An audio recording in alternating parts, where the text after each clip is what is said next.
سکه مهمتر یا پروفیت؟ بالاخره ما چیکار بکنیم؟ خود بازی همستر ابتدا گفته بود که سکه اهمیت زیادی داره، ولی بعدش اومد گفت پروفیت مهمتره.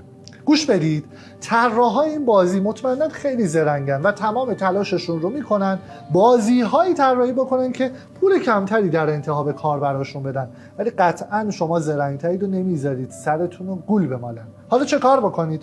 تو ابتدای کار حواستون باشه که پروفیت خودتون رو حداقل تا 600 تا برسونید. خیلی ساده است، ولی بعدش پیشنهاد من بهتون اینه که لول خودتون رو بیارید بالا، یعنی سکه هاتون رو به یک تعدادی برسونید که بتونید لول خودتون رو ارتقا بدید. بعد که لولتون اومد بالاتر، مجدد یه مقدار روی پروفیت های خودتون تمرکز بکنید. نکته خیلی مهم یادتون باشه، سکه هاتون رو بی رویه هدر ندید، چون این بازی هر لحظه ممکنه که تسکی بهتون بده، برای اجرایی کردنش شما به سکه